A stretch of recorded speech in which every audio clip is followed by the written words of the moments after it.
కట్టివేయడము, మరి భోజనాలు చేసి ఇక్కడనే విశ్రమించారట. మరి వారికి ఆ రోజు పడుకున్న సమయంలో ఒక రాత్రి భయంకరమైనటువంటి శబ్దంతో, అయ్యా నాకు సరైన ప్రదేశం ఉంది కాబట్టి ఇక్కడనే వదిలిపెట్టండి అన్నట్టు వారు కూడా తెల్లవారి లేచి చూసేసరికి ఆ భారీగా ఉన్నటువంటి విగ్రహము, ఆ ఎడ్ల బండ్లు పారిపోవడము, ఆ విగ్రహం నిటారుగా నిల్వ ఉండడము చూసి మరి ఇక్కడనే వదిలిపెట్టినట్టు చెప్పడం జరిగింది. మరి కాలభైరవుడు శివాంశ, ఈ సృష్టిలో బ్రహ్మ విష్ణు మహేశ్వరుల యొక్క అంశనే. మరి ఈ ముగ్గురి మధ్యలో వచ్చినటువంటి అభిప్రాయ భేదము, ఈ సృష్టిలో ఎవరు గొప్పవారనే అభిప్రాయం ఆ త్రిమూర్తుల మధ్యలో వస్తుంది. ఆ అభిప్రాయాన్ని 4 వేదాలను పిలిచి, అయ్యా మరి మా ముగ్గురి మధ్యలో ఇలా అభిప్రాయం ఉంది, ఈ సృష్టికి ఈ ముగ్గురులో సృష్టికి ఎవరు గొప్పవారనే అభిప్రాయం వారి ముగ్గురు మధ్యలో మరి 4 వేదాలు ఈ సృష్టికి లయకారకుడైనటువంటి శివుడు ఒక మూల పదార్థం లాంటి వాడని చెప్పగానే ఆ వేదాల మాటను ధిక్కరిస్తూ బ్రహ్మ విష్ణుమూర్తి శివుణ్ణి చూస్తూ ఏలనగా నవ్వుతుంటారు. సరే, ఎంత చెప్పినా వినకుండా ఉన్న సందర్భంలో శివుడు ఒక ఆకారాన్ని సృష్టించి మరి ఎవరైతే నన్ను చూసి నవ్విండో ఆ నవ్వినటువంటి తలకాయను శిరచ్ఛేదనమని శివుడు ఆజ్ఞాపించగానే కాలభైరవుడు వెంటనే ఆ బ్రహ్మ యొక్క తలను, ఏ తల నుంచి అయితే బ్రహ్మ శివుని చూసి నవ్వుతాడో ఆ తలను శిరచ్ఛేదన చేసి కాలభైరవుడు చేతిలో పట్టుకుంటాడు. ఇక్కడ మరి స్వామివారి చేతిలో ఉన్నటువంటిది బ్రహ్మ యొక్క తలకాయ పూర్వభాగం. మరి ఆ స్వామివారి వెంటనే మరి కాలభైరవుడు బ్రహ్మ ఎలాగైనా గొప్పవాడు కదా, మరి బ్రహ్మహత్యా పాపము చేస్తే నేను పుట్టుకతోటి అంటే, సరే నువ్వు కారణ జన్మునివి కావున బ్రహ్మహత్యా దోషం పోవాలంటే ఆ తలకాయ పుర్రం తీసుకొని వివిధ పుణ్యక్షేత్రాలు తిరుగుతూ వెళ్ళు, అప్పుడు నీకు ఆ బ్రహ్మహత్యా దోషం పోతుందని చెప్తాడు కాలభైరవుడు. వెంటనే ఆ చేతిలో పుర్రను పట్టుకొని వివిధ పుణ్యక్షేత్రాలు తిరుగుతూ చివరికి కాశీనగరానికి వెళ్ళి అక్కడ గంగలో స్నానం చేయగానే కాలభైరవుని చేతిలో ఉన్నటువంటి బ్రహ్మ యొక్క తలకాయ పుర్ర భాగం కింద పడిపోతుంది. అప్పుడు వెంటనే కాలభైరవునికి శివుడు వచ్చి, అయ్యా కాలభైరవ, నీ యొక్క బ్రహ్మహత్యా దోషం కాశీలో తొలగిపోయింది కాబట్టి నేను కాశీకి క్షేత్రపాలకుగా నియమిస్తున్నాను. కావున కాశీలో శివుడు జ్యోతిర్లింగం అయినప్పటికీ తప్పనిసరిగా కాశీకి వెళ్ళిన వారు మొదట కాలభైరవుని దర్శించుకున్న తర్వాతనే మరి ఆ శివుని దర్శించుకుంటే కాశీ క్షేత్రాన్ని అయినటువంటి ఫలితం వస్తుందని చెప్పడం జరిగింది. రాచర్ల శ్రీనివాస్ శర్మ, కాలభైరవ స్వామి దేవాలయం, ఈసన్నపల్లి, ప్రధాన అర్చక. కాశీలో కూర్చున్నట్టు ఉంటుంది కానీ అది ఏర్పడి కాశీ నుంచి తీసుకొస్తే ఇక్కడ ఆగిపోయింది.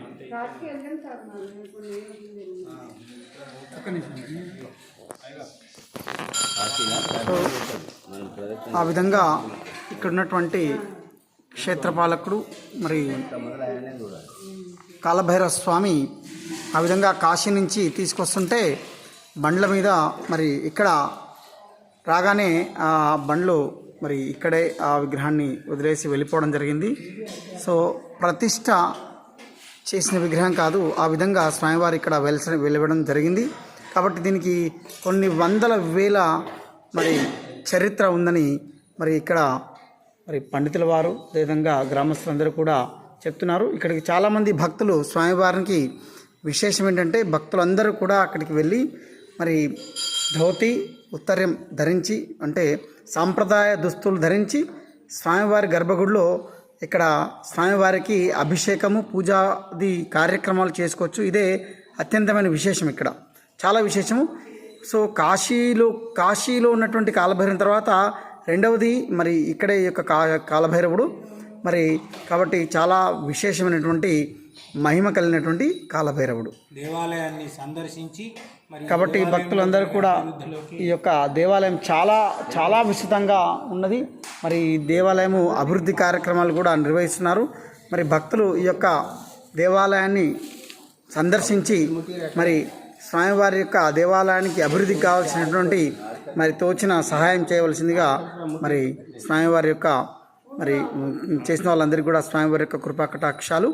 భక్తులందరూ కూడా ఈ యొక్క దేవాలయాన్ని సందర్శించవలసిందిగా కోరుచున్నాము. అదేవిధంగా ఈ యొక్క ప్రాంగణం అంతా కూడా ఒక్కసారి మనం చూద్దాము.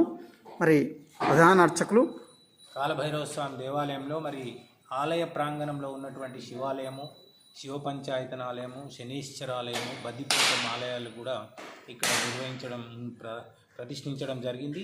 మరి కాలభైరవునికి శనికి అత్యంతమైనటువంటి సంబంధం ఉన్నది.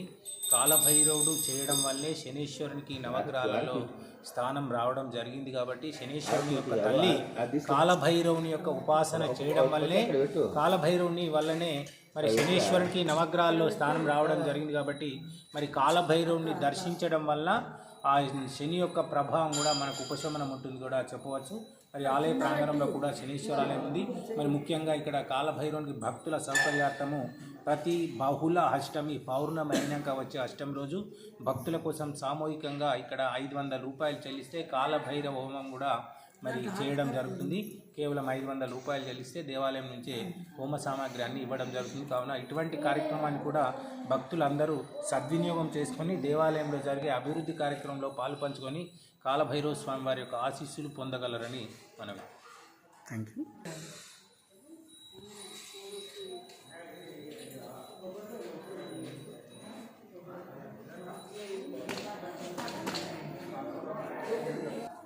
మరి ఇక్కడ కాలభైరవ స్వామివారి వృత్తాంతం అంతా కూడా ఇక్కడ మరి ప్రింట్ ద్వారా ఇక్కడ లిఖించడం జరిగింది.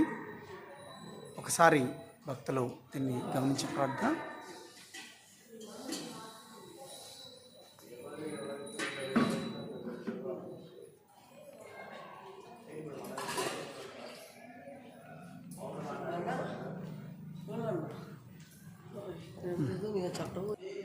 మరి ఇది పురాతనమైనటువంటి శివాలయం.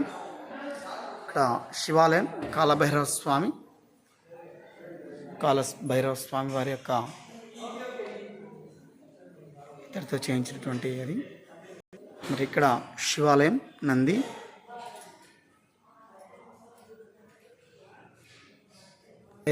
కాలభైరవ స్వామివారి వాహనం, స్వామివారి ధ్వజస్తంభం. మీరు చూస్తే ఈ యొక్క ఆలయం చాలా విశాలమైంది. చాలా అంటే చాలా విశాలమైంది. అతి పురాతనమైనటువంటి విశాలమైనటువంటి ఈ యొక్క ఆలయం. ఇక్కడే మరి హవనం కూడా జరిపిస్తారు. భక్తులు ఈ యొక్క హవన కార్యక్రమంలో పాల్గొనవచ్చు. అంతేకాకుండా చూడండి చాలా విశాలమైనటువంటి, ఇక్కడ చూడండి రావి చెట్టు వేప చెట్టు కలిసింది. ఇక్కడ ఒక చెట్టు, అదేవిధంగా అక్కడ ఒక చెట్టు మీరు చూస్తున్నారు కదా. 2 వృక్షాలు కూడా అలా స్వామివారికి అటు ఇటు సేవకులుగా ఉన్నారు. చూడండి శివాలయం చూడండి. ఇక్కడ శివాలయం, నంది, గణపతి, సుబ్రహ్మణ్య స్వామి.